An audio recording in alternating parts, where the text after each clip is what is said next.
Okay, everybody, thank you very much for joining us here at the Budget Committee meeting for December 9th, 2019. As always, I would like to start with the Pledge of Allegiance.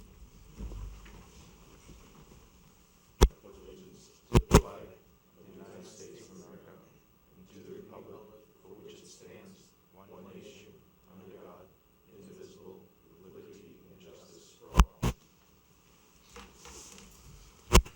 All right, great. Just a couple welcomes and reminders before we get started. Our normal secretary, Patricia, is not available tonight. She is not feeling well, so do me a favor, and she will be creating the notes from our recording of this meeting.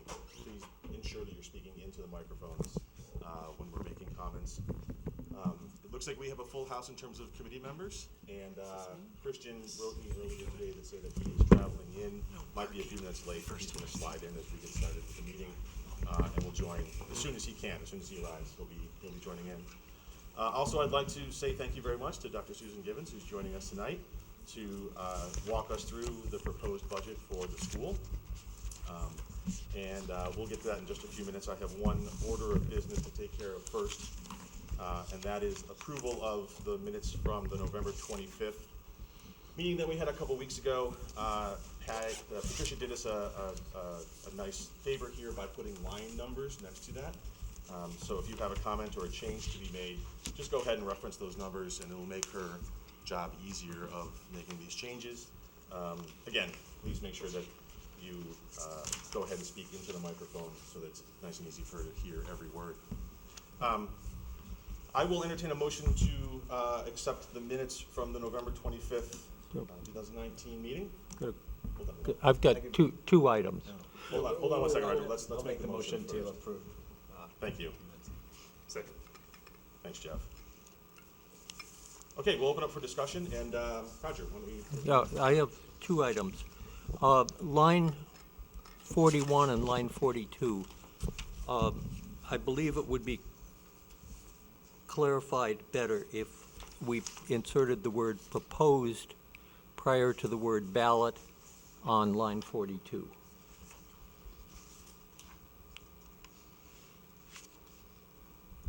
Sure, that makes a lot of sense. Why don't we go ahead and read that? So how would you like that to read? The role is to review the council adopted budget and recommend or not recommend, and ultimately the budget committee budget goes on the proposed ballot. Great, so we're adding the word proposed there at the bottom of page 1 in line 41. Why proposed ballot? I think it should be proposed budget. It goes on the ballot. Yeah, that, my view is the ballot's not a proposal, the ballot's a ballot. Well, the ballot can still change in the Well, session, so I didn't know if that's what you is meant, right? concerning me is the next sentence that says, the budget committee can then reduce, Yeah, the order's wrong. and then is not the right order, because Yeah. once it's on the ballot, the real ballot, it cannot be. Yeah, no, that's a fair Changed. point. Right. It may have been the way that, I think it just came out Yeah. the way that it maybe was. So, while not trying to put words in Steve's mouth, I'm okay with entering the word proposed to clarify that from what we review here in committee and what ultimately goes before the voters in March. So it's a proposed ballot, and then it's the ballot that we all vote on. I don't see any problem with that. Great, we'll make that change. And line 157, I did not make those comments. I'm not sure who it was, so I think she picked up the wrong speaker. Minor detail. Sure, let's, so they're starting at line 156 is the start of that? Mr. Caddy said that only one of the telephones is the library town administrator phone here. Yeah, Is the that library was, separate that from was, the scene? that was not my comment, because I have no idea how many phones are in the library. All right, we will flag that for Okay. Patricia and ask her to go back. I think that might have referred to there was a line item for telephones only for that one. Yeah. I don't have it with me, so I don't remember, because I actually asked similar questions about communications earlier, so I was looking at this section, and that's what I got out of it. Gotcha. I don't know, did mention maybe it should be capital T telephones, like the line item for telephones. Yep. We will ask Patricia to go back and double check that line 156 and see if we can clarify.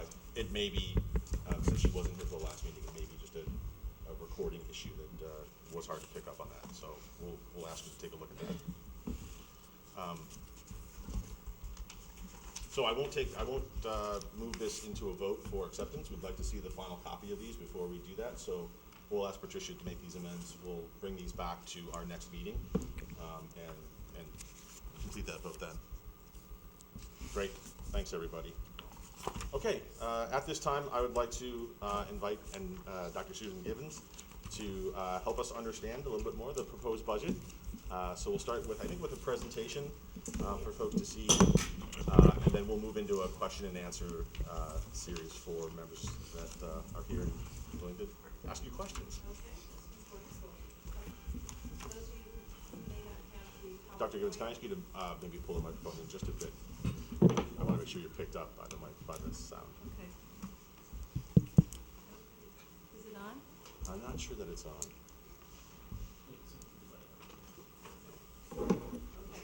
It's on. Okay, good. We've got confirmation that it is on. It can be heard. Wonderful. So there's some copies of the presentation over here on the end, if you did not receive it already. So I can't project it up because I was tardy in communicating to our tech people that I was going to do a PowerPoint. So if there's anyone that doesn't have it, feel free to pick one up over there. So thank you for inviting me. There's nothing more that gives me greater pleasure than to come before people and talk about education for the students in our community. And this proposal represents an educational plan that we would like to move forward next year with some targeted improvements in a few areas, and I will review those with you in a moment. I started out the presentation of the budget document with a quote from Sir Ken Robinson. Learning is acquiring new skills and understanding. Education is an organized system of learning, and a school is a community of learners. All children love to learn, but many have a hard time with education, and some have a big problem with school. And I started my presentation with this quote because teaching and learning has evolved and changed over the course of every decade since it was first conceived. And one of the documents I provided for you is in the back of the budget document, and it's called Mission Creep. In addition to having mission creep, in other words, we started off in education looking to provide our students with literacy, numeracy, and civics. And that was originally what public education was about. It was how do we socialize our citizens to enable them to be active, productive members of our society. But over time, lots been added to the docket of what schools in our country are required to provide for services to our communities.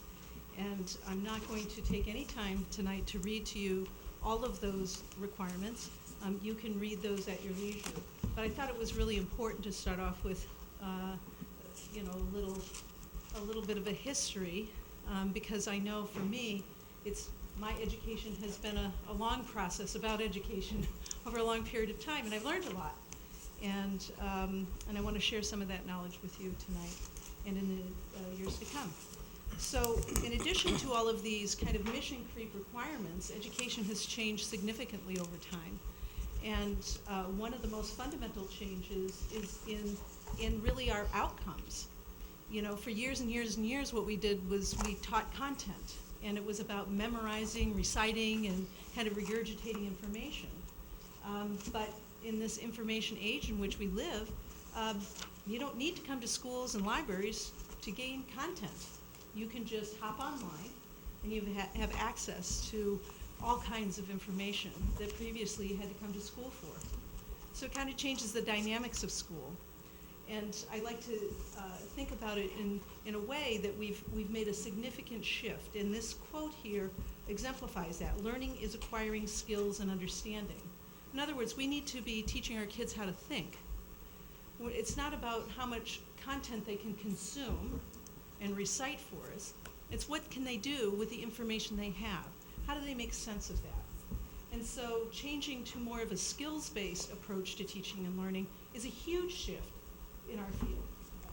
And it requires an awful lot of support to make that shift.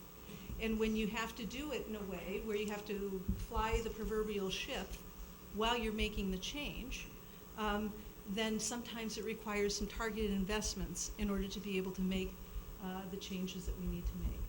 So I wanted to start off tonight just mentioning that to kind of frame some of the things that we're asking for here.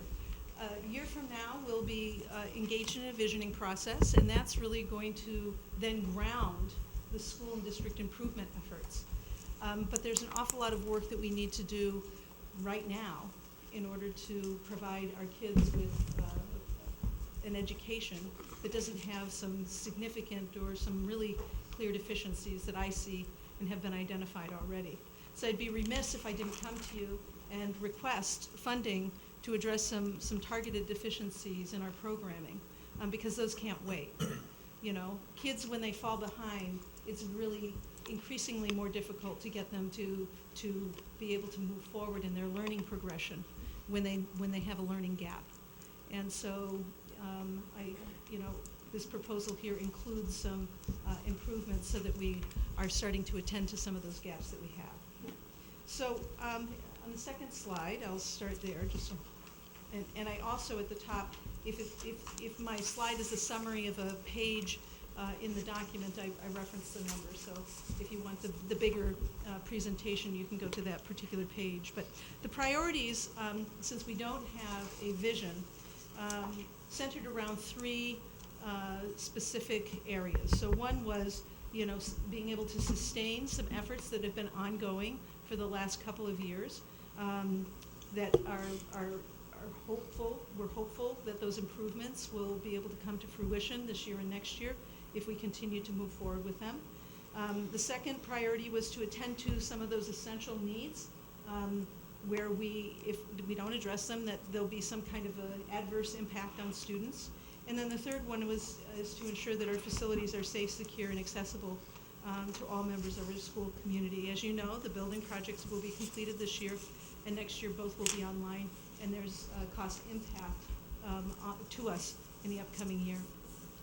One of the things that I'll talk about in a little bit is adding some additional staff on the weekends so that those facilities can remain open and have somebody that's there that understands those sophisticated systems we put into place that can be available while folks are there on the weekends. So if you turn to the next page, it's on enrollment. Let me talk about enrollment. If you turn to page 2 of your budget book, I have a bigger chart there, and I get into a little bit of depth on some of those shifts. So of course, I always look at it, students drive programming, and programming drives staffing.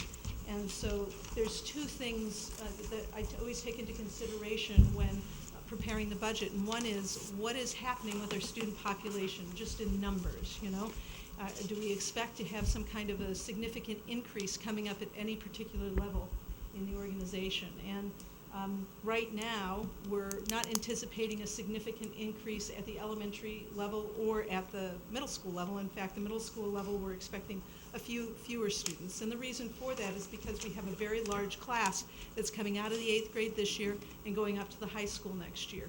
And the incoming class coming from the 5th grade up into the 6th grade for the middle school years is smaller. So the impact of the smaller classes and the smaller classes coming in and larger classes going up shifts our student population slightly. So the big increase is at the high school level. So we're looking at approximately 22 additional students there. So that's one factor. So we want to make sure that we have, all the instructional resources we need to attend to the needs of the larger population there. But the other side of that coin is student needs. So, not all students come to us with the same knowledge assets and the same knowledge needs. And so our programming isn't one that is stagnant. So it needs to be flexible and it needs to attend to the individual learner need. And so if you look deeper into the document, in the district section, you'll see some information about special education, ESOL, which is your English language learners, and we talk about some of the changes in the student population needs in those areas. And those also have an impact on the costs associated with the programs we offer. So those factors are what really influence our thinking as we're putting together the programming needs for our kids. One thing that I did note in this, and one of you asked a question about, was a comment that I made that when a building project is complete, I've had this experience 3 times in my career working in school districts, and in the years directly following the addition of a building renovation project, you typically will see an increase in students coming into your schools. So there's no way for me to be able to project any kind of in-migration into the community. So these projections are just based on your historical trends. So I just want to mention that. I mean, it could very well be that we have more kids come into our elementary school in the upcoming year than I've anticipated here. But I didn't have enough information about the community, and it's, in order to be able to tell that. So I just caution that that's an assumption I'm making, and it could be, our enrollment could vary once we open the school year as a result of that. So as I said, students and their programming needs drive our staffing, and so if you turn to page 3, you'll see that I've done a little staffing analysis that shows you how many teachers and paraprofessionals, secretaries, custodians, etc., that we have at each school, the FTE. I totaled that so you know what we have for staffing this year, and then what our proposed staffing is for next year. So for the most part, it's a level service budget. There's a request for 4 3/4 positions in this budget proposal. One is for increased custodial coverage on the weekends and to attend to the expanded needs in the junior senior high school. There's a request for 2 FTE in staffing at the high school level. We have some deficiencies there, and we need to add some programming there for our kids. And then the third area is for an assistant superintendent. So I will speak to those directly. At the high school, we have an overabundance of students taking VLAX courses. Those courses are not what I would consider to be the kinds of high-quality, deep learning experiences we would want for kids. And so over the last couple of years, there's been more and more reliance on that as a primary staple for our elective program. And in addition to that, kids are actually taking VLAX courses for their graduation, for some of their graduation requirements. And so there's a lot of things that are challenging about VLAX, in addition to it not having the level of rigor that you would want in the courses. It's also not necessarily tightly connected to the curriculum we have. So if they're taking a course over here in VLAX and they're substituting it in, let's say English 1, I'm just making these up, this is not it, but just for illustration. If they're taking English 1 here, then they take a VLAX, let's say English 2, and then they come back. It's not necessarily a vertically articulated curriculum because their program and curriculum is not exactly going to align with ours. So that presents a challenge. Another challenge with VLAX is that it's not time bound. Where we work within a construct of courses and semesters, their courses can go for a whole year. They're not time bound, so students don't necessarily have to finish them, start in September and finish the first semester at the end of January. They could not finish them. And there is no policing of those courses by our staff because they're a completely independent school. So it just creates an awful lot of challenges for us, and for many, many reasons, most of which I've explained. We want to have programming, with live teachers, working with our kids, engaging in dialogue about important topics here in our school district. And so we're asking to add 2 FTE. Some of the courses that the faculty are talking about adding also attend to 21st century issues and interests of students. So criminology and forensics, graphic novels, modern American history. There's a lot of American history, but it really kind of cuts off before these last 20 years. And there's so much that's happened in the last 20 years that's worth talking about, and yet American history usually kind of ends before they get to this century. So that's an important one. Financial literacy, applied mathematics for technicians, the struggle for equality, chemistry in everyday life. So these are courses that will meet some of our graduation requirements, but also are things that are really high interest areas for students. So we're doing some study groups in this next week. We had 25 new courses that staff had proposed. I'm recommending that we just add 2 FTE or 12 courses next year. And we'll find out from students, which ones they find to be most interesting. We'll put those in our program of study. The program of study is a document that really provides kids with an overview of our educational offerings. And so we're doing a lot of updating of that. Some courses will be, subtracted, because some courses will need to be added in other areas, not just new courses, but modernizing some of the curriculum and courses that we're offering now. So we may be, reducing in some areas and adding in others. Overall, we're going to add programming in some targeted areas to provide students with those learning experiences we would like. If you look on page 3, you will see some areas that I've targeted that were a little in red. If you look in your document, there's some of those numbers that are in red. These were areas that I flagged because, I said that's kind of interesting, not sometimes interesting good, sometimes interesting, maybe we need to look a little harder at some of these areas. But computer science is kind of underpins so much in so many different disciplines. And when I was looking at this and seeing that we have one full FTE at the elementary school, and we're increasingly reducing the number, or we're decreasing the number of FTE as we move up, that was a little alarming to me, because of how important computer science is. We don't really have any programming courses or any introductory, and I know we have, the School of Technology, but that's pathway programming. There's still need for students to be exposed to computer science, even if they're not going to go into an engineering field. Almost all fields today touch on technology in some way. So that was one of the areas, and some of this addition could come in these targeted areas as well. We don't have any foreign language at the elementary school. It would be something at some point maybe I'd like to entertain if we could. Guidance, the demands on guidance increase as you go up into the secondary level. Because you add a whole component to guidance, which is not just counseling services, but then you're going into career planning. And so as you move up from the middle into the high school, the needs are greater.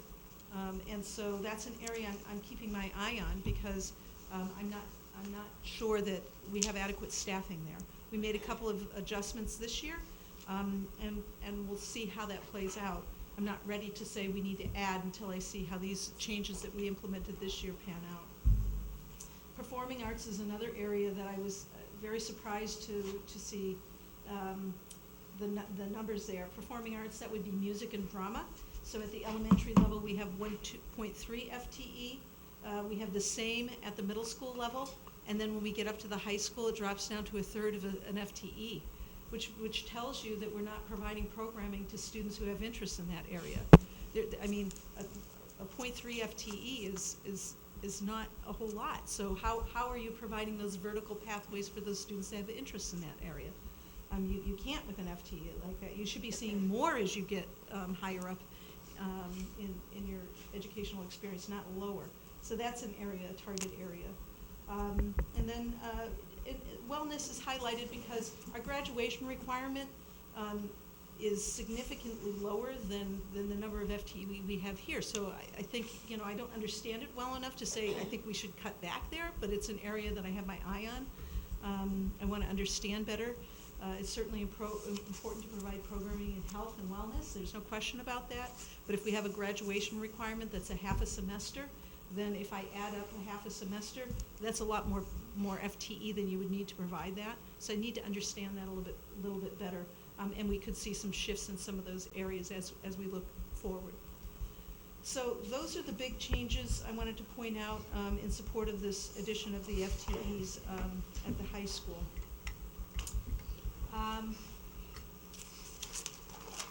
If you look at your slides, a few summary items for the viewing audience who might not have this, is that in terms of staffing, we have 211.2 FTE staff here in Newmarket Public Schools.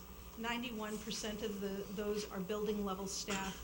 You know, oftentimes people will say, you know, why do you have so much administration? You know, that SAU, you hear it everywhere. This isn't something special to Newmarket. Everybody always thinks that you've got way too many administrators. You know, it's a common meme that we hear in our society. But the facts are that only 9% of the staff are district-wide, and those aren't all administrators. So some of the 9% include like your social worker and your school psychologists, certainly your business office.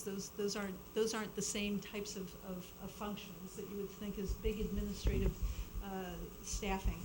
And so I just wanted to point that out, that 91% of the staffing that we have here is directly reporting to our buildings.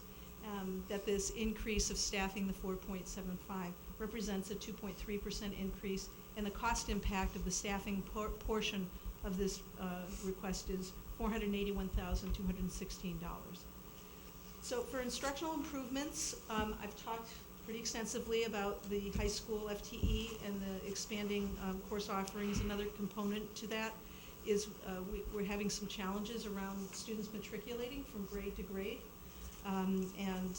So one of the ways that you can address that, in addition to, high-touch areas that students are interested in terms of your course offerings, is to add a summer programming component. And so this summer we would add a credit recovery program so that kids that are not completing their English, science, math, social studies can receive some remedial support in the summertime so they can finish those courses, so they can actually be, on target when they enter their sophomore year. I'm just using this as an example.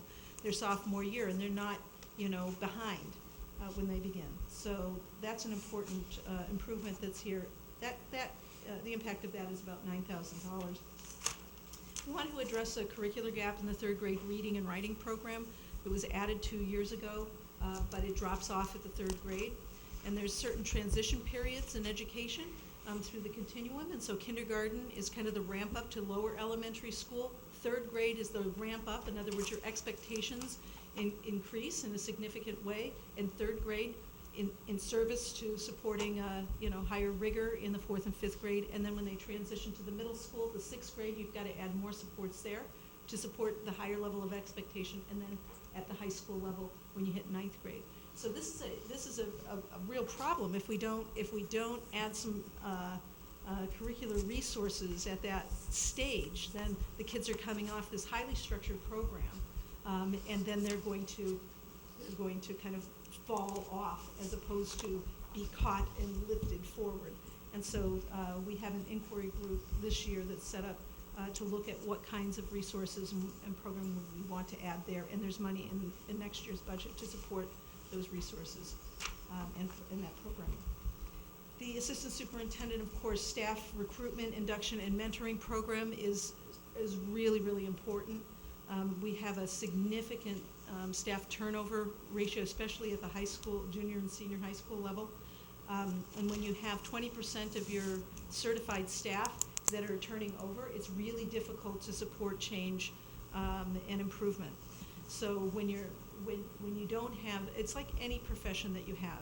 If you come out of school and you don't have any practitioner experience, then you're going to kind of come in and need to, get some experience in order to be able to know how to apply some of the learning that you had. Well, it's no different for the teaching experience, but we don't really have apprenticeships and programming in the same way that you might see in maybe some of the trades or other occupations. And so, we need to ourselves provide that type of support so that teachers come here are given the support that they need in order to be successful. It's very, very expensive to have staff turnover.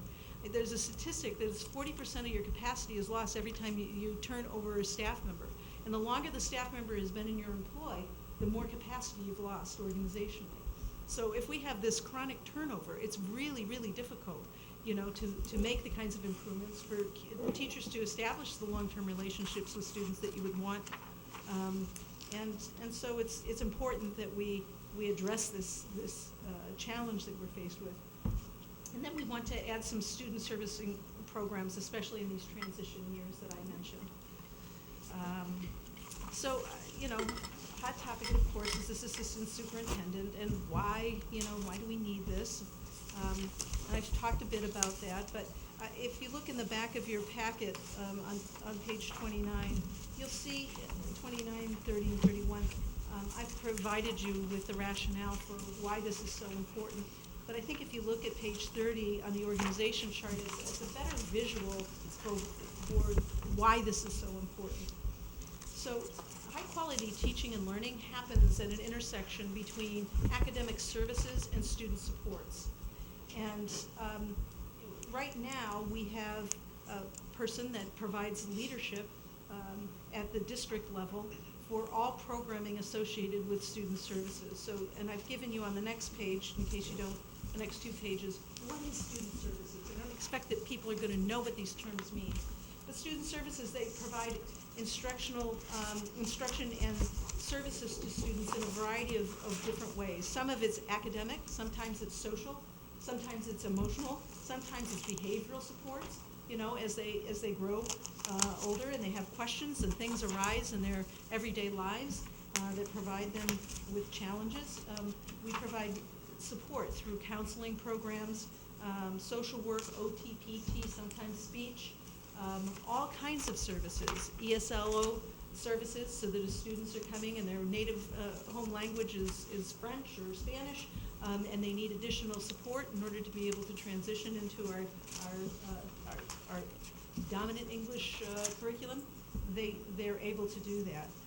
So that's student services, and you need to be able to provide those supports so that if kids are struggling in some way, they can easily and seamlessly get the services they need and then get back on track. If you don't have a strong student service program and providing all of those resources, then students wind up with knowledge gaps that are really difficult to fill. If you can attend to them when the need arises, then it saves you money exponentially in the long run because you're catching them in that moment, helping them to get the support they need to get back on track.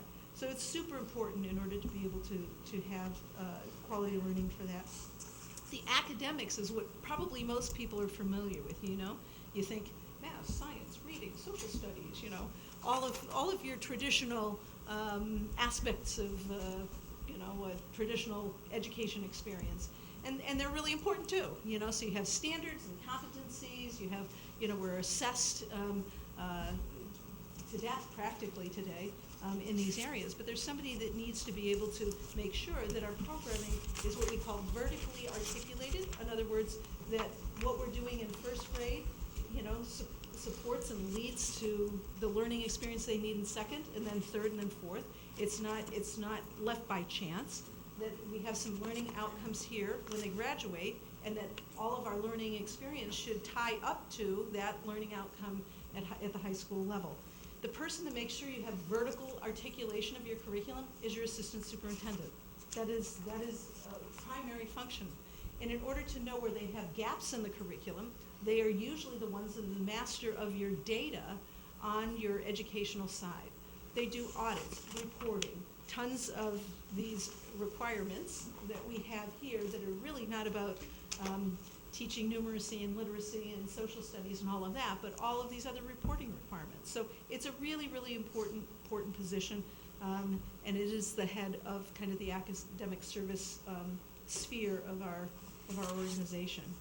I don't want to read to you, but I just feel it's important to share with you the importance that position has for our future. So the operational improvements that I mentioned were, the addition of custodians. There's some increasing costs for some utilities and supplies, bigger building, more toilet paper, all of that, that's needed, mops and brooms and buckets, and I think there's a Zamboni or something in there that's been requested. In addition to that, a core switch for the elementary school, and that is the main switch that kind of manages your technology backbone. And then we come online with a lease payment for our lighting retrofit. So those are the operational improvements that are supported. Last two slides are really, kind of footnotes to the information that I shared in the budget document. But there's been a couple of areas. I know it's really confusing when you look at this. It was confusing to me. So, and there's reasons why. So there's some areas where there's shifts in how things have been reported, and it's not just in this budget, it's in prior budgets, and it's not totally sorted out with this budget proposal, but I feel like it's important to call out some of those. Before I speak to the grant one, there's function reporting, so you're gonna see, like, there's two areas in particular, well, actually three, where you'll see a 0, a big round egg in the FY20, and then a number in the FY21. And some of that is like reallocating money that was reported elsewhere in the budget previously. So fiscal services should have been, and always should have been, reported separately. And it has been meshed into the executive administrative function. And I'm not sure why that was, but we've pulled it out because you're supposed to track and report that to the state separately. So that's there. What is it in 25 words or less? What is fiscal services? There's no explanation that I've found. It's your business office. Okay. And then other benefits. So previously, benefits show up in a variety of different ways. And there's certain ones like workers' compensation and unemployment and severance and a few others that they were separated out into every single one of these function areas needlessly. And so it was difficult to be able to see how much money do we actually spend on these things because they were subdivided into 20 subcategories. So in this budget, it's been pulled out of those function lines and it's showing up here so that we can better track how much money we're spending in those areas. And then there's school reporting. So some things that were really, middle school expenses were being shown in the elementary school, and some things that were in the middle school should have been in the high school.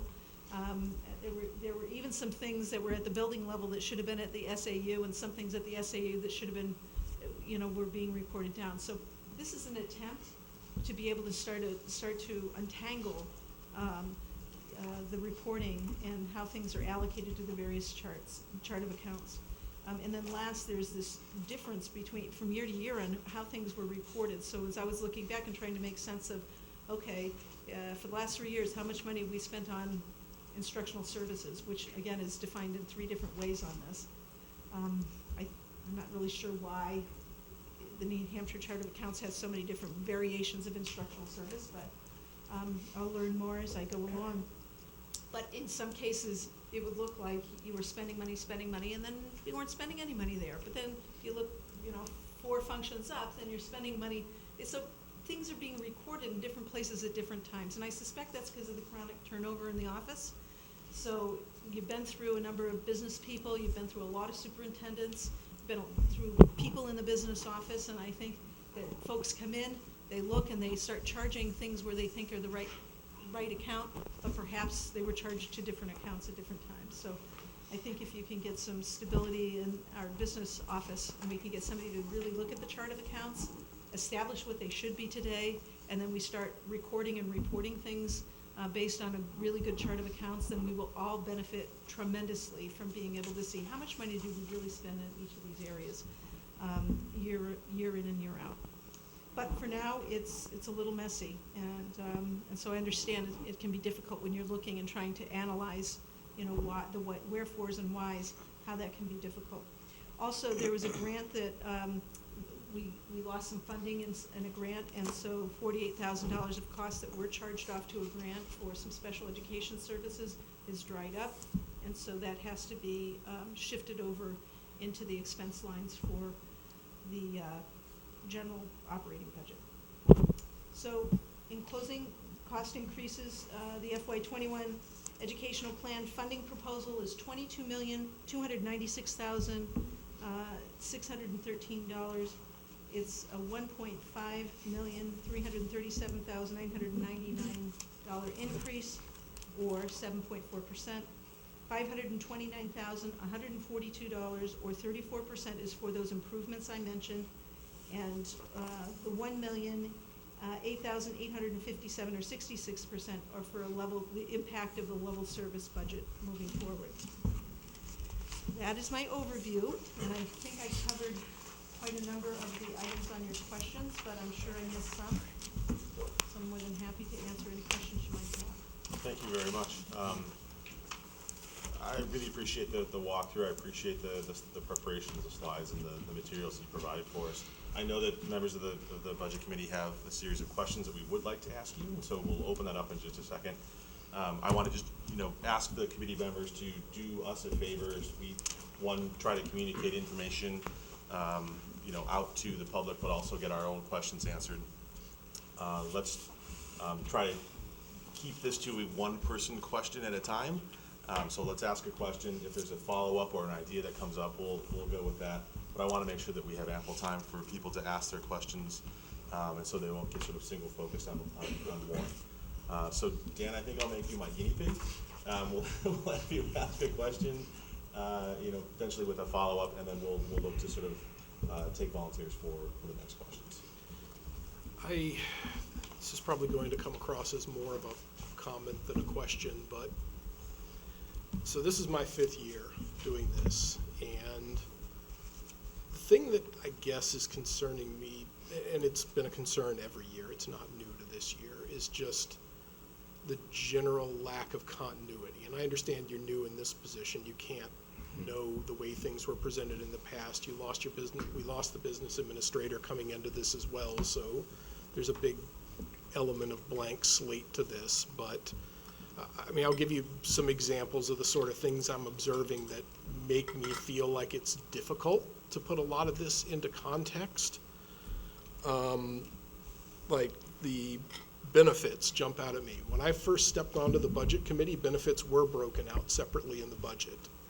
And it was hailed as this great achievement when we were able to functionalize it and roll it into the overhead costs. Literally, someone came into this room and bragged about the amount of effort it took to do that. And now we're breaking it out again.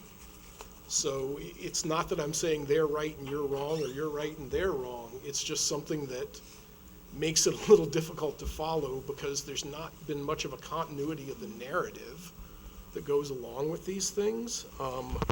Staff churn. Every year I've been up here, we've been the ones asking the superintendent, isn't this a problem that you're losing this high percent? Oh, well, yeah, it's a problem, but we don't really know what to do about it. Summer school, and the number that jumped off the page at me, 25% of the seat. Why have we never heard that before? Has anyone up here ever heard that before? This is first on this. I was shocked. Well, Elizabeth, that's not something to brag about. It's. I'm not bragging. Yeah, This it's. is information that's vital to our It building. is. And that has never been brought forward to us. Right, so 4 years. it's just like kind of breathtaking, to be perfectly honest, some of the information that we're going to be trying to absorb in a relatively short amount of time. So I guess, for one thing, just have patience with us as we try to wrap our heads around what's going on here.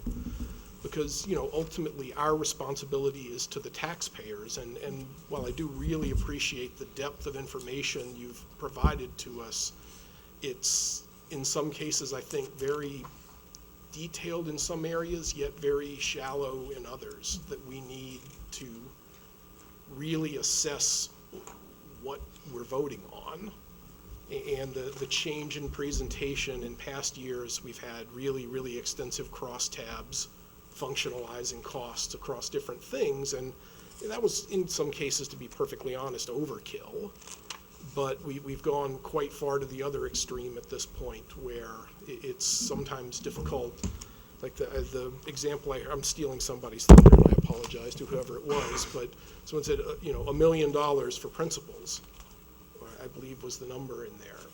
Okay, there's not really any, and I apologize if I misquoted the number, but some of it's just sort of lacking in context. That's, I guess, my general initial reaction to things. That said, what I do really appreciate actually was sort of near the end, if I'm interpreting this right, that of the 7.4% increase, and again, correct me if I'm wrong, please, so about 2/3 of that is for things that are essentially pre-existing to this budget.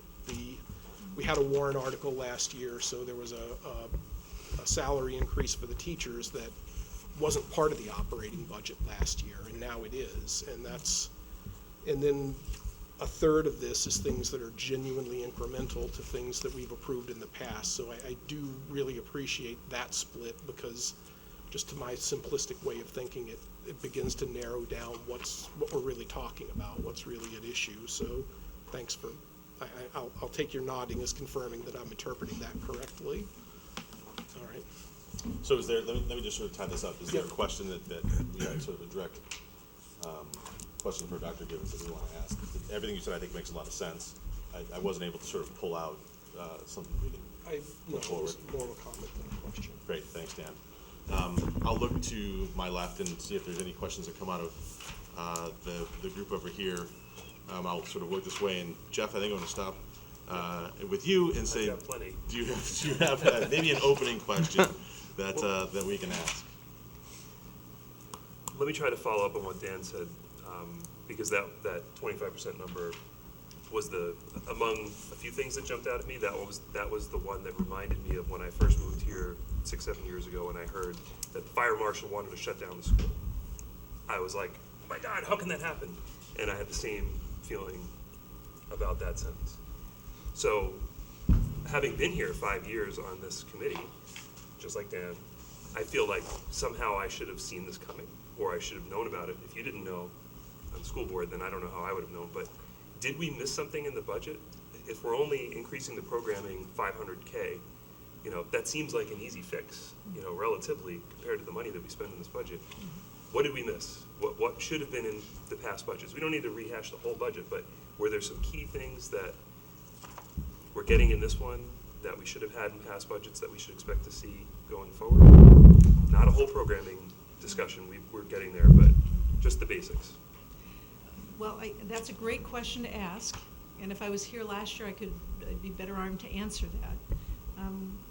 One of the challenges that you're expressing is a challenge I have as well, and that is it's really difficult, when you can't get consistent information about what's happened from year to year, to be able to analyze and explain things to others, like how did this happen? A whole lot of things can happen that can cause you to be here. And I don't know what was proposed in the years prior and what wasn't, so it's really kind of difficult to answer that specific question. I can say that, the programming that I'm recommending will start to address the issues that you're seeing. But what it tells you when you have a 25% of your senior class not meeting the graduation requirements and going to have to go after a lower level standard that was designed for special education students primarily, it tells you that they weren't matriculating in the lower levels. You can't get to a 25% senior class not meeting the requirements unless they weren't meeting them consistently at the grades below. So I think there's a lot of different things. Your turnover ratio will have an impact on that. When you have chronic turnover, the numbers I gave you here wasn't paraprofessionals and other staff. I'm talking about your professional staff, your certified educators. you have almost a 20% turnover ratio at your high school and middle school level, that is gonna have an impact on the learning experiences your students have. It's impossible. If you have that 20% of your staff changing over in front of your kids every year is going to have an impact. There's other parts to it too. I have a lot of questions myself, and I haven't been able to answer them all. This is a very early kind of season to be trying to evaluate your educational plan for this year and how it's panning out when you haven't even finished your first semester. So to give you a budget proposal, I've never given a budget proposal this early. I just don't have a lot of data. The data I have, I'm sharing with you. I'm saying that kids aren't matriculating at the rate that I would expect them to matriculate from freshman to sophomore, sophomore to junior, junior to senior. A lot of this is in name and not in reality. So kids are gonna go in, and I can give you examples of that. Kids that, only finish 2 out of their, of all their courses, lock, stock, and barrel in the freshman year. How does that not get attended to? I don't have an explanation for it. It wouldn't have happened. I don't know how it can happen, and no action be taken. Or whatever action was taken wasn't successful, I could say it that way too. I don't know. But these are not things that make me feel warm and fuzzy. We got a lot of work to do here. Kids are struggling when they come up into the secondary level. The transitional programming isn't there. So when kids are coming up to this higher level of expectation, if you don't provide the programming, and I'm talking about study skills, they're going through puberty. You have to provide them with some programming that supports the social, emotional, developmental growth of these kids. And if you don't, then they start to fall apart, because they can't be successful, and then they'll start to act out. And you see a lot of evidence of this there. And so we need to add some programming, and we need to have conversations about,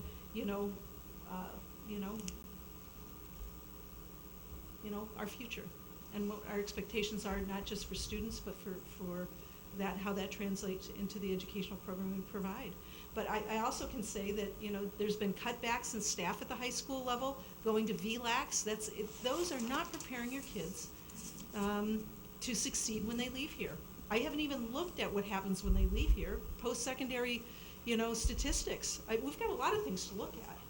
Are kids being successful when they leave here?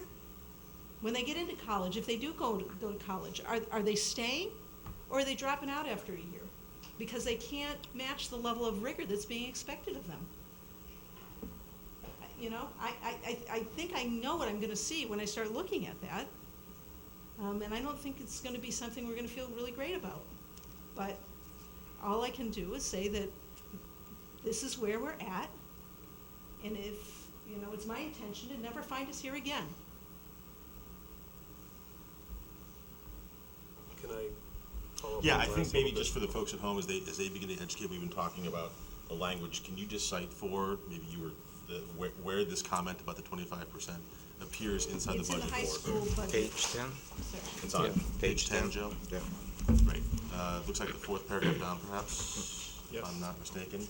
So for people at home, with the discussion we were just having, if you look at the budget, this is all sort of discussed on page 10. We're getting more clarity on that. Jeff, please ask your follow-up question, but do me a favor and maybe try to cite the area of the budget that Oh, okay, sure. we're referencing, so folks can follow along. This at is home. just related to what you just said. What specifically in this budget, the increase in programming, over the level budget, is a targeted, attempt to fix what we can next year? A lot of what you're saying is very long-running, and I get that. And we're here to talk about FY '21 budget, so please let me know. Yeah. So the addition of the 2 FTE is, we're looking at what's called the program of study. And we're looking at it through several different lenses. And so I'm not asking for 3 staff, because even if you gave me 3 staff, I couldn't make the corrections necessary to implement next year. So I'm asking for 2 staff. And what we're looking at is this vertical articulation to make sure that their kids have a learning growth pathway that aligns. And so that's one of the things we're looking at. And so where we don't, we'll add some of this FTE in to fill those gaps. The addition of the summer school program is another example of how we're going to start to address this issue. So those are two areas in particular that Okay. this budget proposal will help us to address those needs. Thank you. One quick question, then I'll turn it over. You mentioned the post-secondary sort of deep dive into what happens when students matriculate out of Newmarket.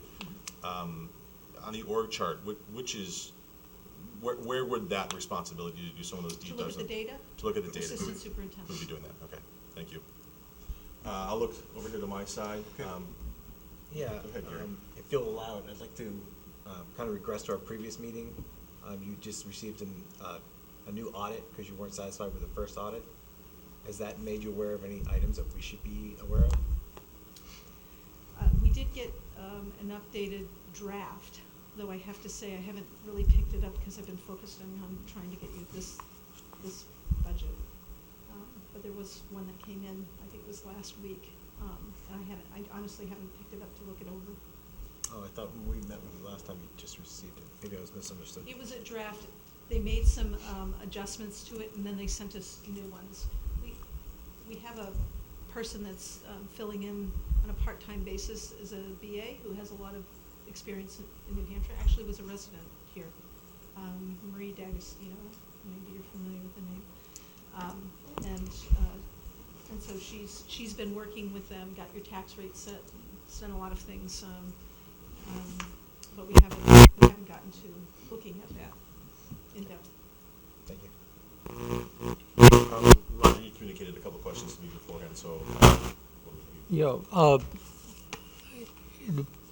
I did raise the question of, you had noted a $70-some thousand increase in SST tuitions.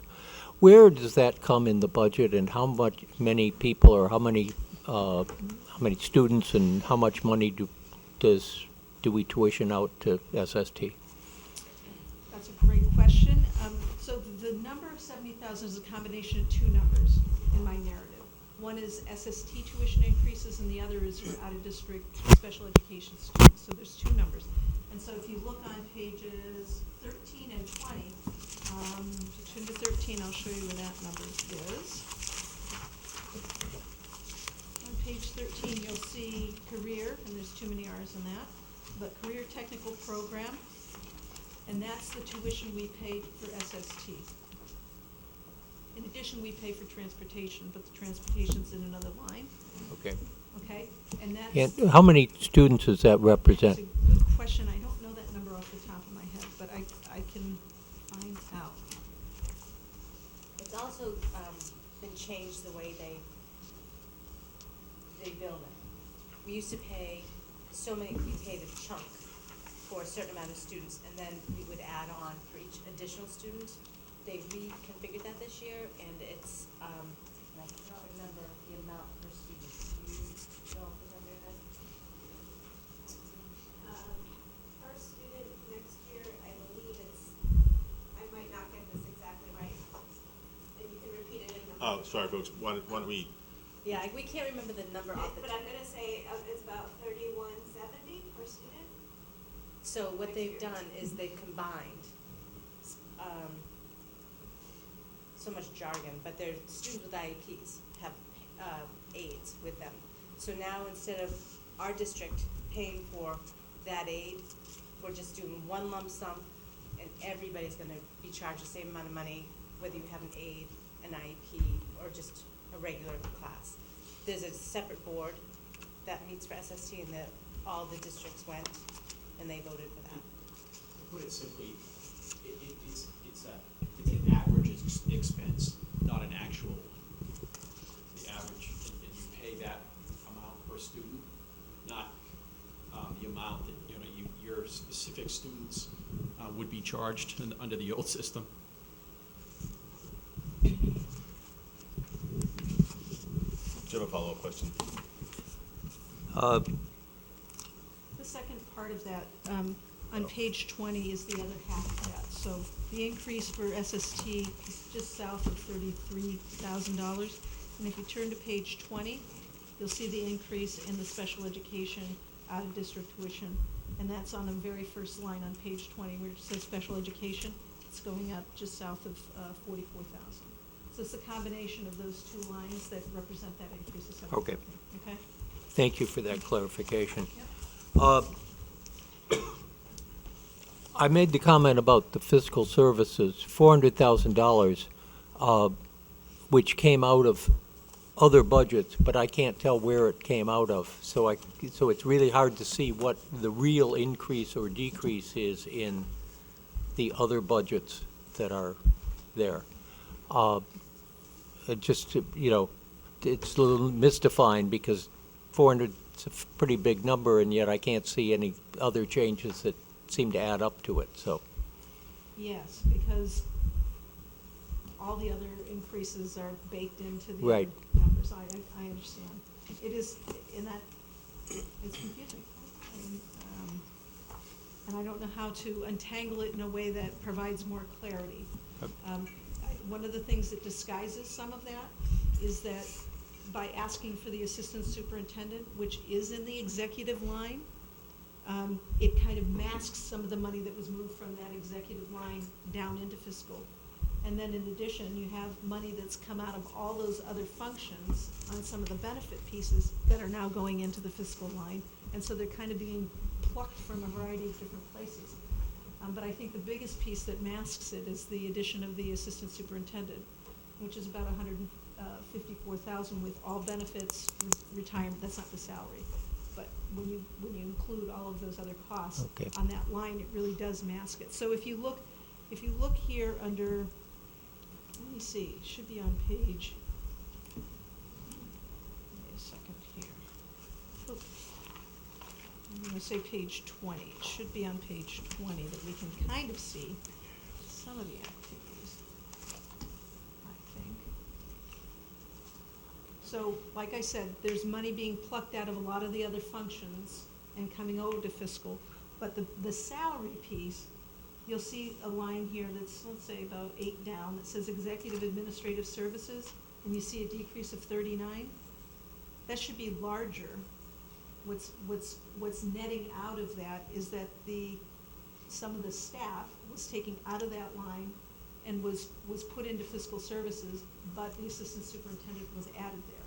Yep. So it masks some of that. If the assistant superintendent wasn't there, then that line would increase, the decrease would increase by $154,000, if that makes sense. But it's not, it's just one place, and moving one thing from here to there. It's a variety of different things that were miscategorized previously that are now being categorized properly. And there's just no. With regards to the assistant superintendent, you and your comments on turnover, is there any sort of a program to reduce our turnover, to improve keeping our employees happy?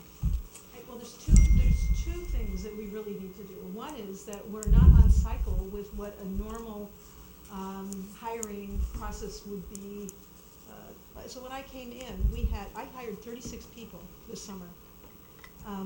And a lot of those positions, the ads didn't go out until June. But really, you should be advertising in April for teaching positions that are opening up in the next school year. If you miss that, that's like your sweet spot for running your ads and everything. And if you miss that sweet spot, the talent has gone elsewhere. And so, your pool of candidates is much smaller. So one of the things that you can do to help bridge that is to start to develop relationships with the local colleges that have teacher prep programs in place, and start to work with them to share with them what your needs are, so that you're kind of doing some more recruiting as opposed to kind of passively recruiting. You're actively recruiting, and an assistant superintendent would be somebody that I would task with doing that. It's not just the New Hampshire schools. I mean, right over the border, you've got Merrimack. I teach there. You know, I tried to recruit staff out of Merrimack, but I was so late in the process. By the time I got here, the pool of candidates was so small. So, but you've got Endicott College, you got Merrimack College, they have teaching programs. These are just right over the border. Salem State has a big teaching program, and then you've got UNH and these other ones that are here too, but we need to expand our horizons and develop these relationships to attract. And then to retain, we need to have an induction and mentoring program. When you have an induction program, it's a program, there's a curriculum that helps you to be able to onboard people into your organization. Every month when teachers come in, they should be meeting with, their mentors, and at the school level, principals are involved in that, both buildings, but the program is overseen by your assistant superintendent. But it's administered at the building level, right? And so the assistant superintendent, the principals are going in, doing observations with the new staff, giving them feedback, helping them to develop their skills. Teaching is a very, very complex science. And it's not something you can do over a period of a year or a 4-year educational program. So if you're not providing that, teachers don't have the support that they need to feel successful. And so, I always say it takes 10 years of, concerted effort to become a master teacher. And if you don't continue to develop yourself, you won't remain a master teacher because things change too quickly. So I think the combination of both of those, having a strong mentoring induction program along with this recruiting piece, will encourage people to want to stay. So those are big part of this proposal here. Another thing worth mentioning on the assistant superintendent is that you had last year a data manager. Your assistant superintendent is your data manager. It's not to say that there's nothing that happens at the building level, again, but the coordination of that, the reporting, the auditing, all of those functions are done by your assistant superintendent. So it's not like none of these things have been done. It's taking a variety of things from different places and putting them where they belong.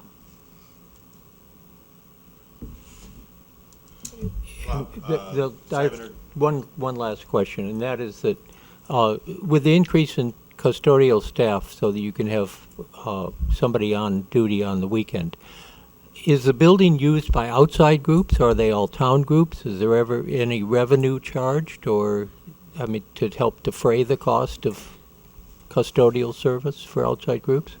It's a combination of folks that use the facilities. Some are community groups. Some are our kids. And some we do rent.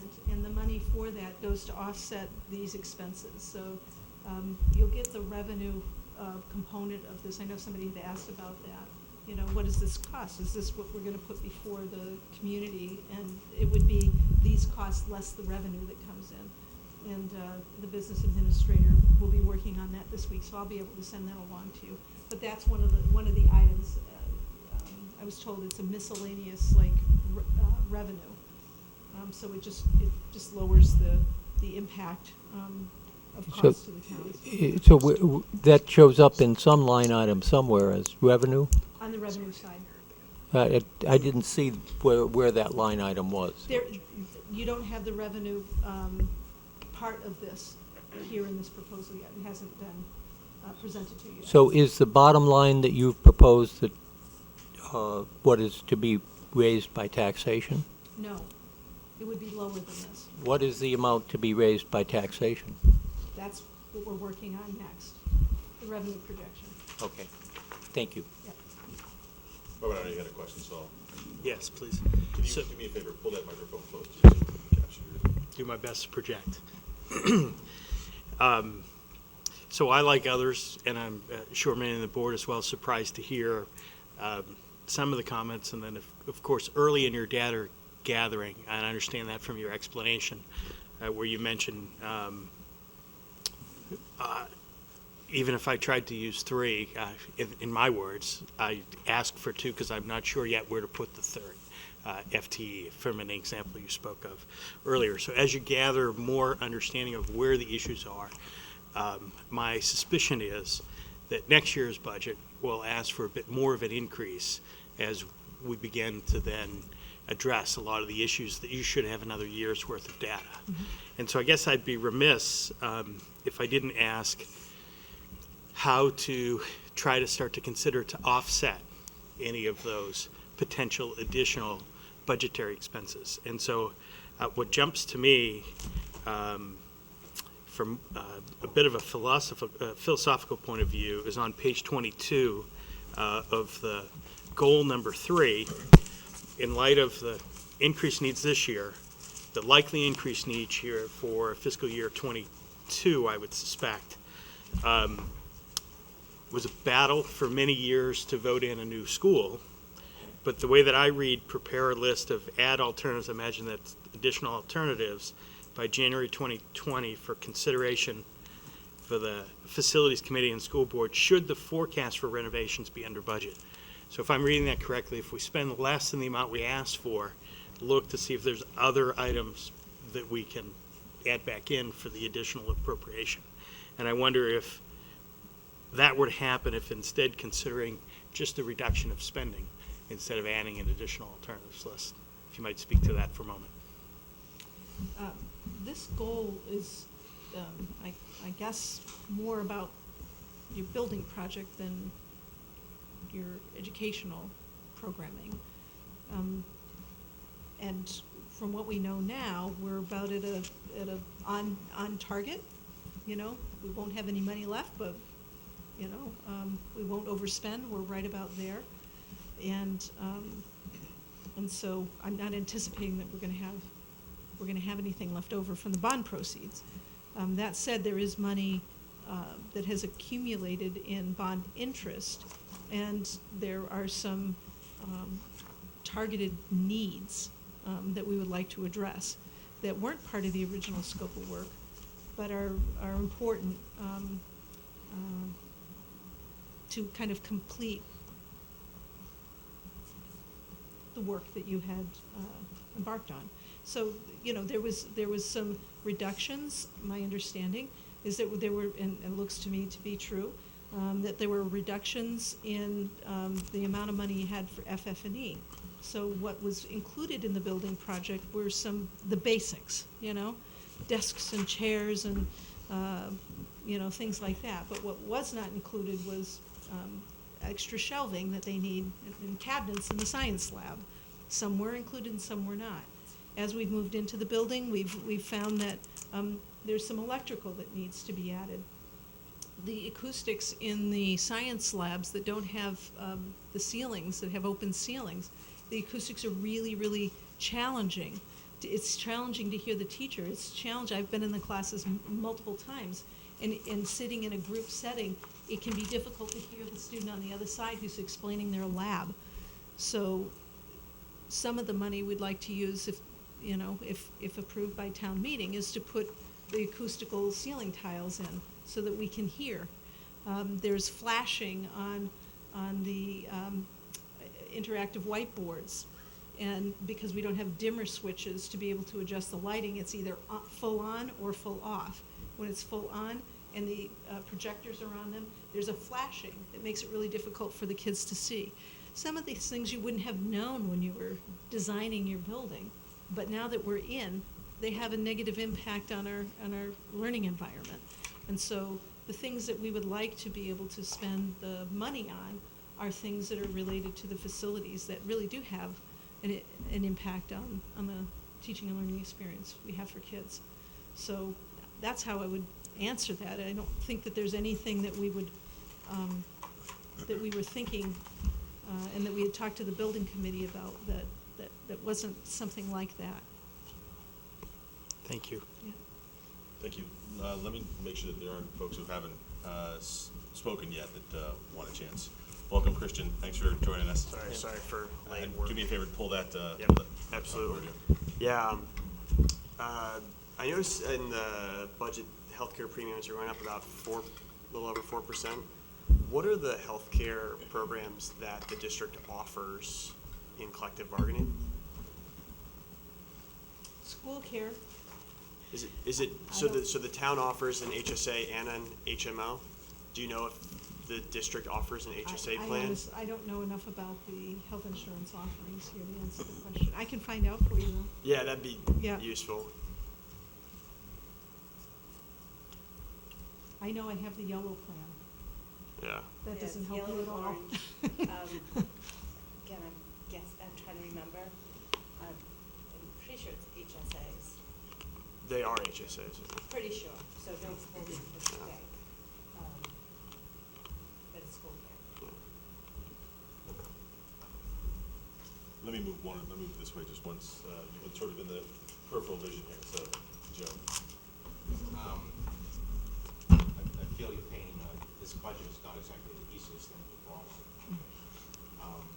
You did answer a couple of my questions. So one of them, so the assistant superintendent, the overall salary and benefits is going to be about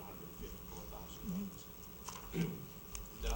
Does Newmarket have some comparable school districts that, for 1,000 students? Is it typical to have a superintendent, assistant superintendent, and a business administrator? And also, too, can you talk a little bit about the roles of the business administrator versus the assistant superintendent? Absolutely. So I did look around your surrounding communities to see, it can be called different titles. It has been called things different here. Sometimes they're called curriculum directors, sometimes assistant curriculum coordinators, assistant superintendent, all the same thing by different title. But the similar school districts around us do have similar positions, and it's not uncommon to have those in school districts. Pretty important part. Business administrator, one of the functions or roles of the business administrator was grant writing. Is that not true? No. So they do grant reporting, which is different than grant writing.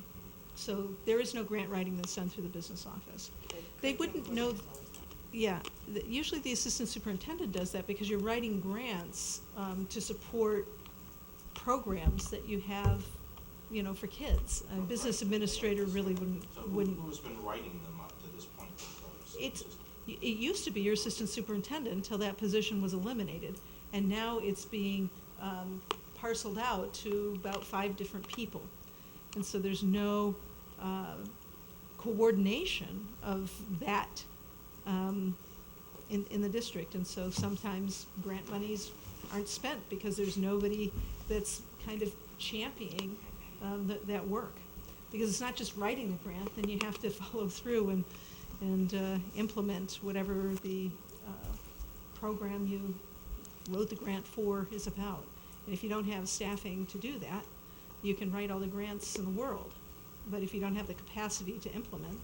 But we have been receiving grants. Some grants, yeah, and some didn't get spent because you don't have the capacity to implement. Is when you get them, they have to be spent on that specific, Right, yes, so, and nobody followed through. Yeah, another comment I have is I was a little surprised to hear that this budget that we're looking at does not include revenues. I suspect that the revenues are not significant, but still the bottom line of, $1.5 million is not this is in fact not the bottom line. This is requested town funding to be approved, right? So when do we get that? Next week. Are we scheduled to? Our next meeting will be the public hearing, so just like this one, not to give it as soon as. For the town, though. For the town, excuse me, for the town. The date of the school public hearing is listed here in your budget, thank you very much, and I believe that is January early. I'll have to get back to you, Joe. We'll mention that before. It's not next week. I don't know if you're aware, Joe, but our BA is only part-time. We missed the hiring cycle, so she was not here this week because her other students she works for, she's doing their budget as well. So there were some things that we missed, but they will be working on that next week. You'll get it soon. And then it'll be after that, we'll have her work on the default budget. But I didn't have any help this week, so. One other thing, kind of sort of, not really budget related, but back to that 25% of the students, high school students, comparable towns, how does Newmarket compare to comparable sized towns of 1,000 students with that 25%? I don't know about your comparable towns. I can tell you that in the school district that I just came from, my secondary schools, everyone matriculated. Everyone. I don't know what New Hampshire's rules are. You know, I don't know what the norm is here. I'm just telling you that is not, I can't imagine that would be a norm here. I can't imagine. I would too. But again, you know, the need to have some staff, I can only do what I can do. I can tell you that I've been working about 80 hours a week since the day I walked in the door, and I don't have any more that I can give to do further research or look at programming or evaluate, because you don't have enough staff to support the demands for the work that needs to be done here. One superintendent and one director of student services is not enough to get the job done. You don't have a revenue number from us because we don't have a BA. You didn't get your budget in time because I don't have a BA. It's not because I don't want to. It's because I can't, it's not possible to do all that needs to be done in the school district without key positions. And so that's why I'm asking for them. And hopefully we'll get through the hiring cycle in another month or so, and we'll go out to advertise and we'll land somebody on a permanent basis. There's a lot of work to be done here, there's no question. But it's doable. It's doable. But not unless we invest in a few targeted positions, and we retain the staff that's here. Great. One other comment. Paper document that we got is slightly different than the PDF that we got. The numbers don't seem to be different. Just Page something numbers that aren't. we know we were- So which one? Couple comments here. I will do my best to make my way back around the room, sort of in the order that we started here. So that, Dr. Givens, let me just clarify that one point for the folks. Which one is the latest and greatest? I'm assuming it's the paper doc we have in front of us. This Thank you one. very much. Yeah. And I just want to, make sure that everybody understands that, it can't be easy to come before and say that there are pieces you would like to have done had we had more time, budget, and effort here. But I do appreciate the honesty with which you sort of approach some of these tough questions and some of these sort of tough situations that you find yourself responsible to answer for, whether or not you had any control over how this happened here. So I do appreciate the honesty and think that is important for our committee to understand that is what we're offered. That is what we're after, sort of a fair and open exchange of information. So see if we can make our way around one more time. Give me a second. I think there's other folks here that want to make a couple of comments. It's okay. So Dan, I'll look back to you. Not a comment. So are there other warrant articles besides just the operating budget that we're anticipating? Yes, there's a few. So we have the warrant article for the bond interest, so that would be coming forward. And I'm not sure if that's one or two, but it would be about the same. The dollar value would be the same, and the impact to the taxpayer would be the same, which would be zero because the money would come from the bond interest proceeds. So there's that. We're negotiating a contract with the paraprofessionals, and so we're hopeful that we'd be able to bring forward that warrant article. Then the PTA has a warrant article that they have brought forward to the board for consideration, and that is, which would have a zero impact, again, to the taxpayer. It's structured, the way that they had it structured was that if we had any money left at the end of the year, that a certain amount of it could go into a fund to help support the replacement of the playground. They've been doing fundraising, as I'm sure everybody knows. Hopefully you've been participating in those fundraisers in some way. And so, that there was a warrant article for that. Did I miss any? Just those are the only ones that we have on the docket right now. All right, and then one other question that I'm not sure whether you'll know the answer for this. In last year's budget, one of the things I remember being a point of discussion was positions to, essentially the superintendent was representing that they needed to increase staffing to oversee VLACs. That, really heartened to hear what you're saying about VLAX. I think it was what a lot of folks here were sitting here kind of thinking during last year's discussion, because when your superintendent was coming forward and saying, I need positions to babysit VLAX, sorry, I'll put words into her mouth, but that was more or less what was being said, that it kind of was a head scratcher for most people up here.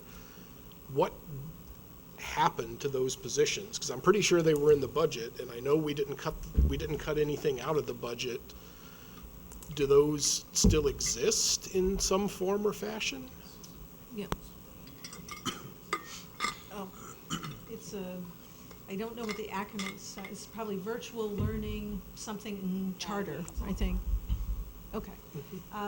So VLAX is online,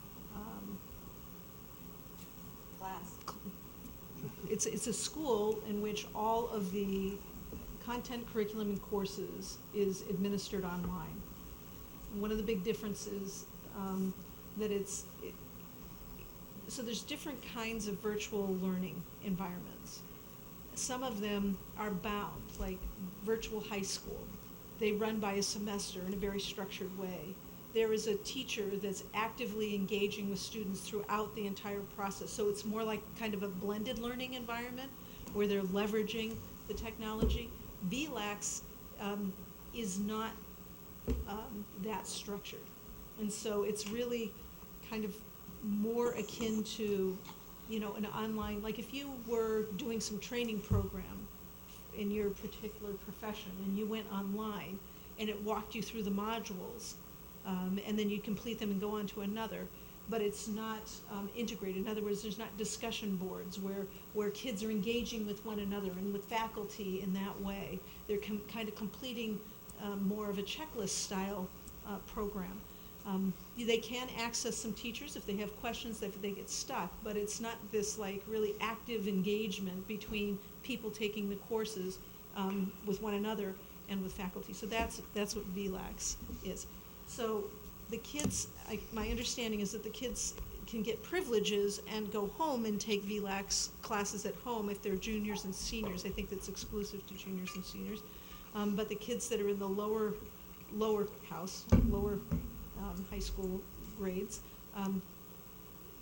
get together in common spaces like the library media center, and there's a paraprofessional that kind of monitors them when they're in that setting. That position is still there. All right. It's being used this year, yes. All right, but going forward, if we reduce the reliance on VLAX by adding these other positions, what becomes of that position? Well, I'm looking at it holistically, so I might make shifts like I had said before. I might cut some additional, I have 25 classes I want to add. I'm only asking you to fund 12 new ones. So if I'm making shifts in other areas as I understand the needs better, then I might need that for something else that's important that I'm not using it for. So I don't want to over-ask when I feel like maybe when we go through the course selection process, we won't have as many VLAX. If we don't need that, then where else, might I be able to improve the programming without having to come for new money from again? All right, thank you. Great. Gary, I think we started with you after Dan moved back to you. I do have a bit of a rambling question, Please. comment/question. By my calculations, which could be incorrect, and I'm not enviable of your position. I appreciate all your hard work. I know it can't be, seem very rewarding at this point, but we do appreciate your efforts. But minus What page are you looking at? I'm looking at page 6.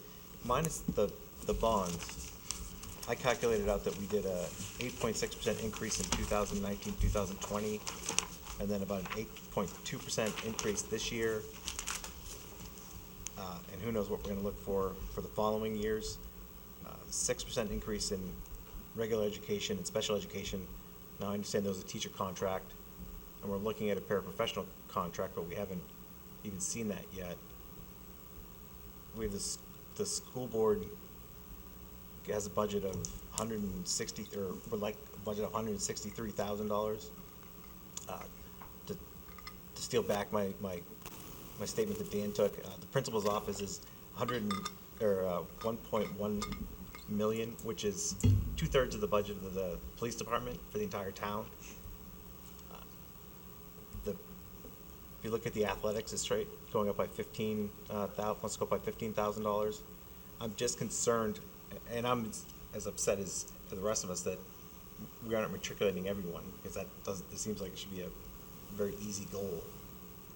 But I'm just concerned with overall where this budget's gonna end up. And yeah, the economy's been great, but for those on a fixed income, or for most people, I don't think the economy has led to an increase in wages enough and then we're asking for at least another 8% this year.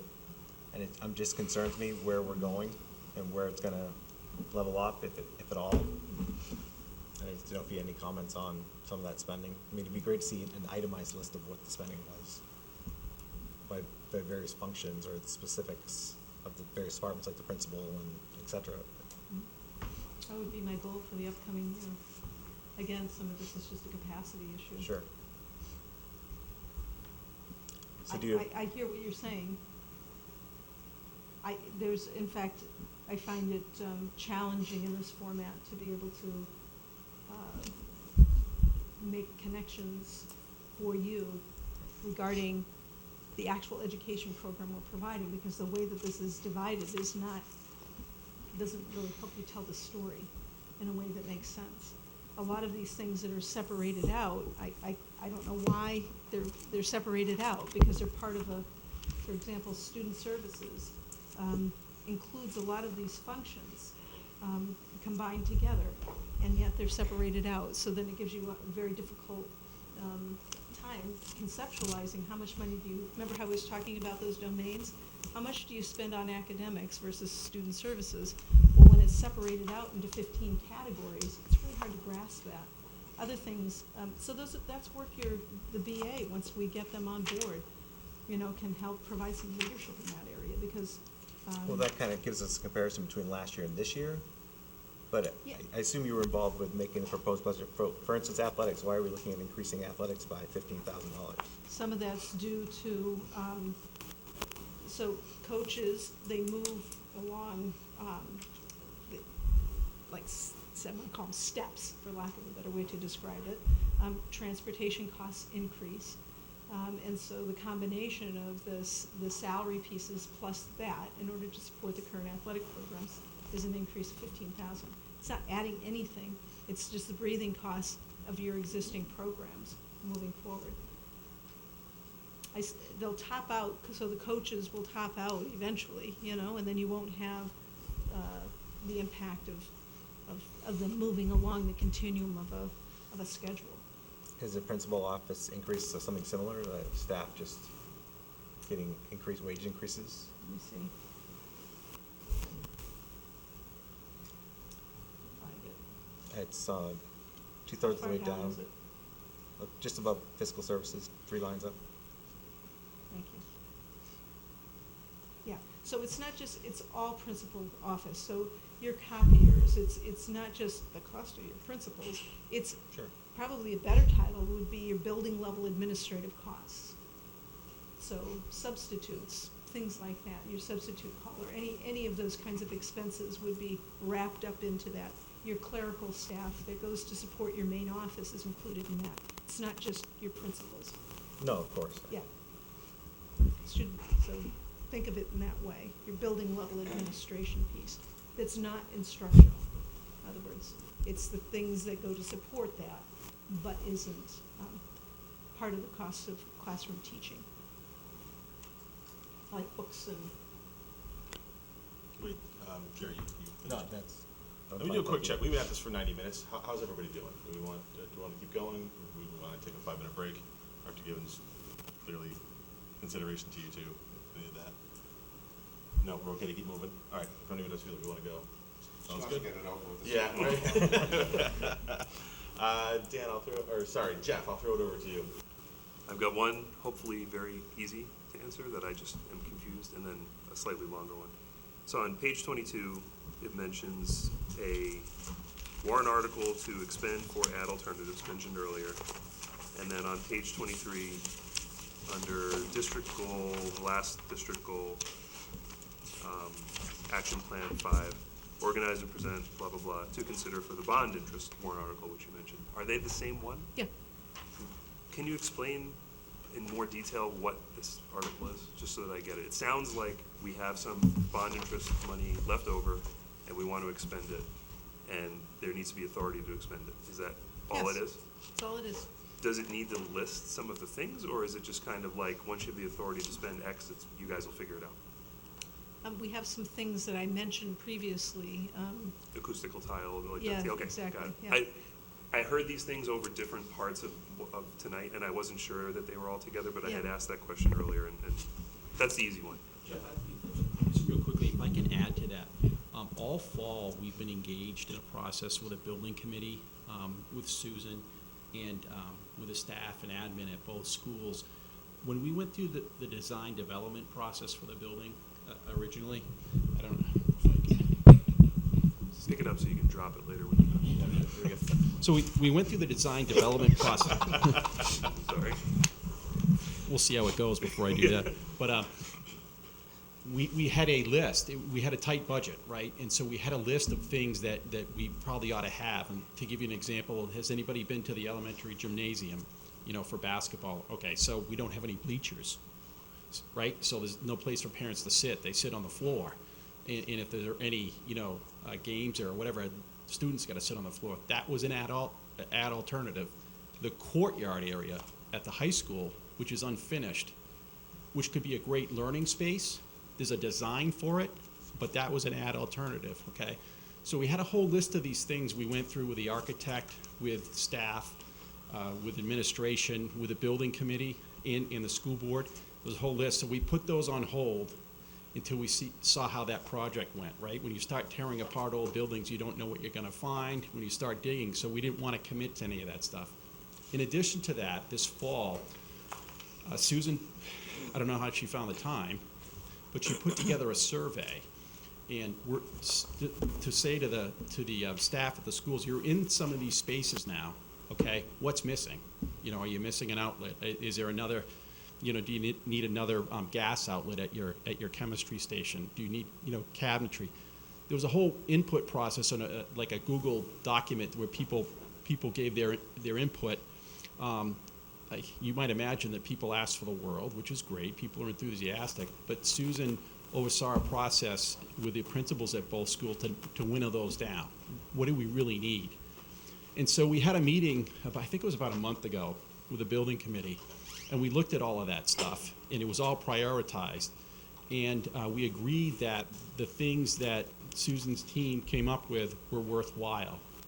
And I think there's gonna be about $750,000 to $800,000 in bond interest.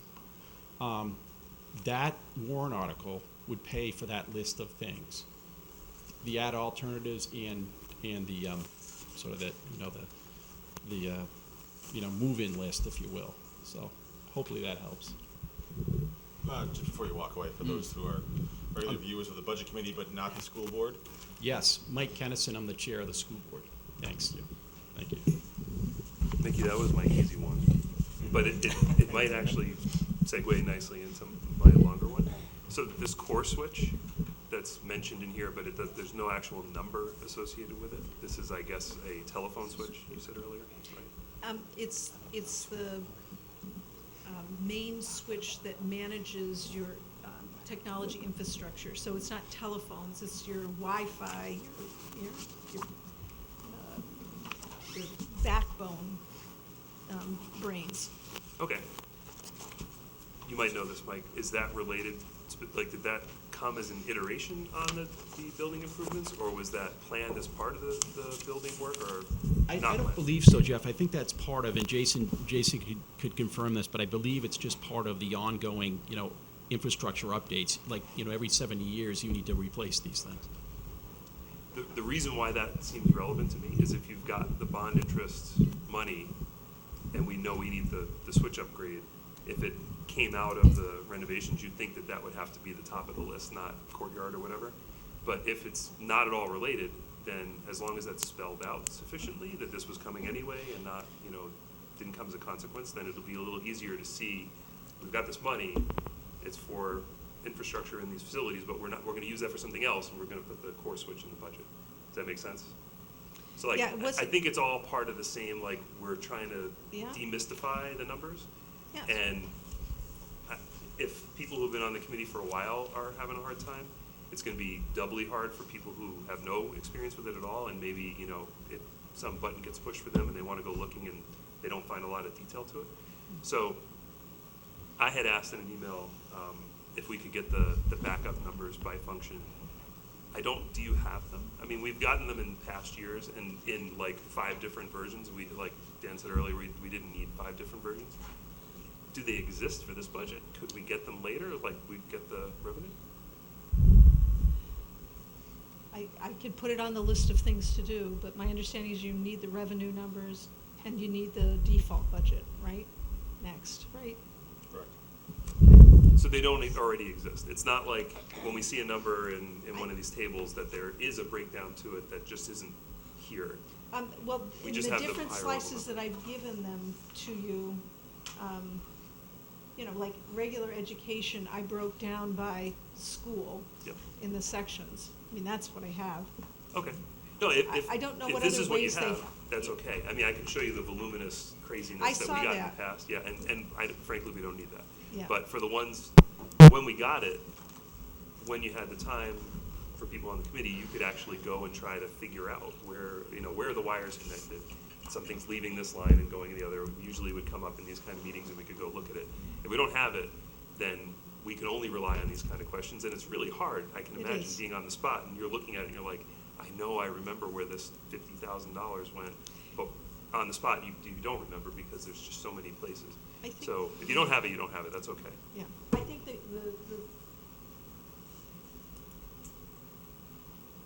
one of the challenges with the current year budget is there's a document that kind of underpins a school district budget, and it's called a staffing plan. And the staffing plan should tie to the numbers that are in your budget. I should be able to take the staffing plan and see a number and be able to find it just like you're saying. I didn't have the benefit of that for the current year budget. So if you don't have that, and you can't say exactly what was in that line, it's really hard to tell you what the difference is. Gotcha. Thank you. So what I've given you, I can tell you that in the FY21 budget, I know exactly what is in every single line. And I wish I knew exactly what was in every single line of the 20 budget, because then I could answer a lot more questions. But I don't have all that detail, unfortunately. Understood. Thank you. All right, look over here. What is included in the school board budget? These lovely people that are sitting behind me. A lot of, my understanding is it's all of the costs of things like your audits and, these little stipend pieces that go for things that, like moderators and a whole bunch of little designated, I think, worker bees for the town meeting and things like that. But it's budget, it's your attorney fees, it's those types of expenses. Why would it be up 19%? One part of that is that your legal fees are going up because the cost of legal services is much more than what was put in the budget for this year. That's the most significant increase. Thank you. I'll look around the table, see if there's other folks. Christian, you got a couple? Yeah. Just one. I think just get back to the 25%.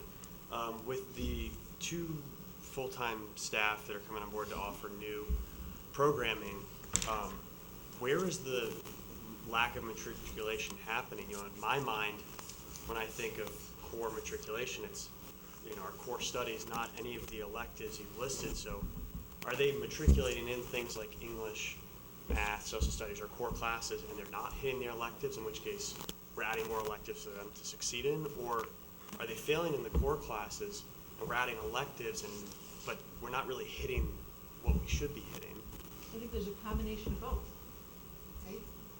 It's not, what you hope for in high school is that students start to go to the next level of thinking, where you're integrating information from a variety of different courses into your electives. That's where, you know, this kind of co-curricular nature of the world kind of intersects. So it becomes less about science, math, and English, and more about how do you take those ideas and you're learning in those ways and apply it in real world experiences and or things that are more applicable to you in your day-to-day lives. So elective programs allow students to be able to extend their learning and integrate their learning through elective programming. So it's a real important part of rigor in high school. In addition to that, we need to increase the rigor, but also the student service support piece that was mentioned before. Because if kiddos are starting to struggle because we don't have that transitional support, and they don't have the study skills necessary to reach the expectations of your academic rigor, then the kids are they're going to start to fall apart. And so it's a combination of both of those things, and we're looking at all of that. We don't need to add staffing to correct some of those pieces. We do need to add some programming on the other side, and they are related. There's And it's not that the FTE will be solely for that, because, you know, as we talked about earlier, if we have a VLAX monitor that we don't need anymore, then, but we have a need over here for, let's say, study skills class, then the monitor money can go for the study skills piece.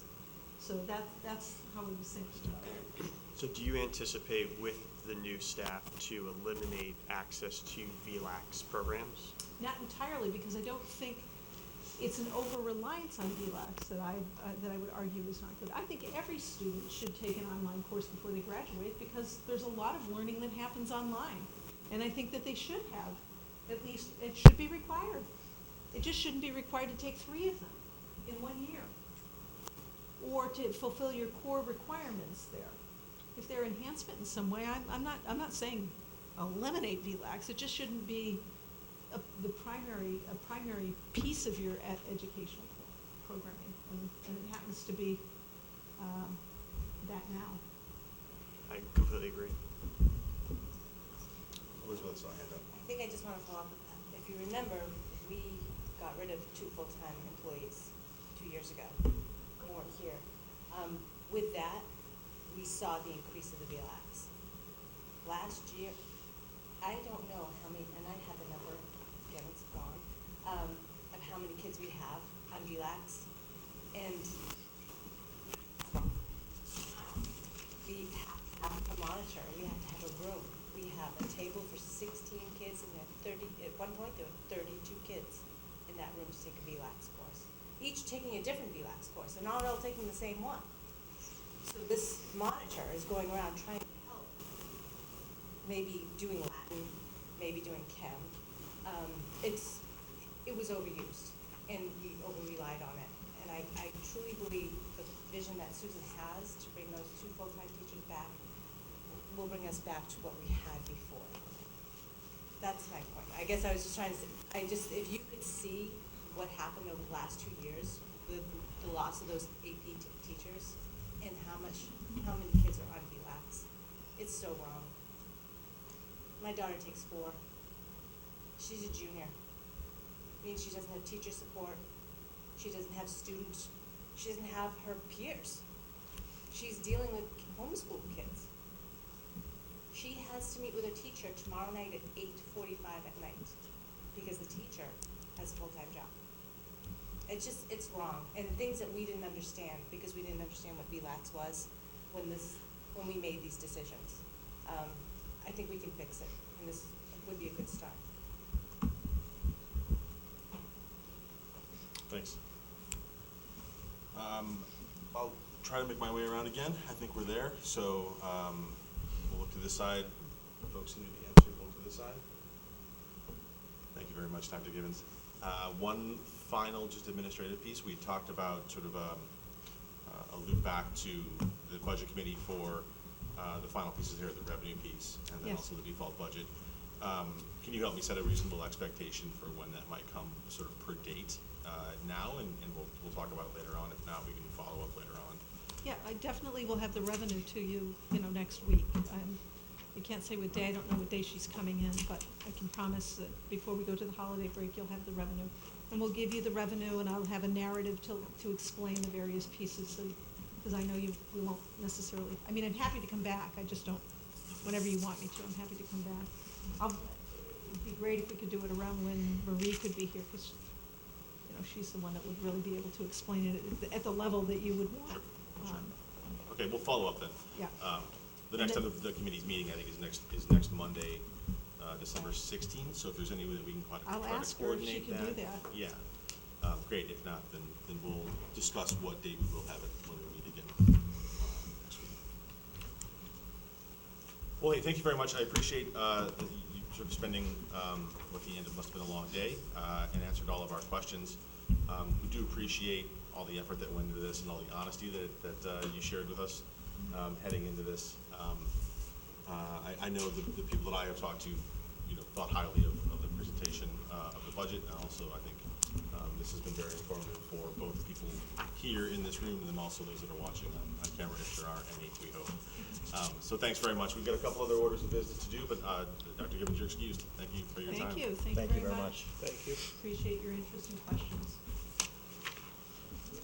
Great. I think the two last pieces of business for the committee here is just to review when the meetings are going to come, and then adjournment.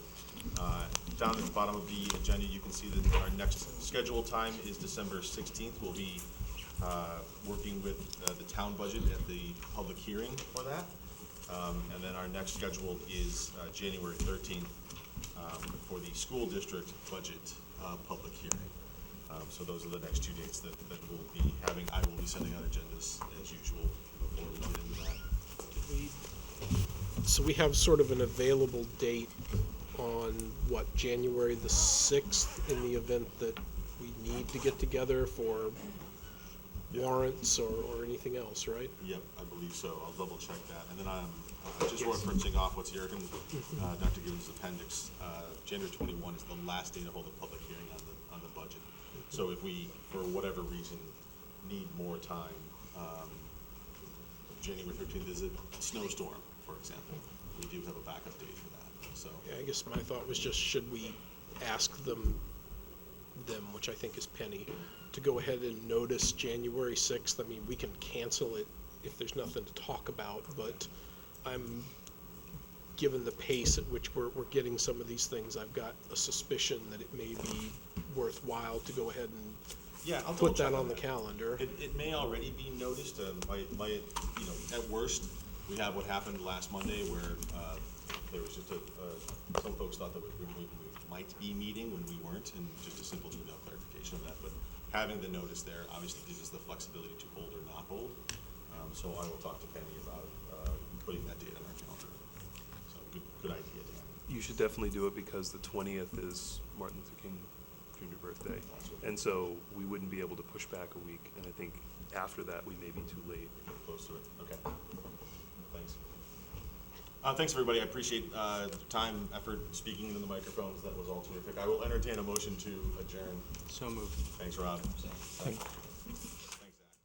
All in favor of adjournment, say aye. Aye.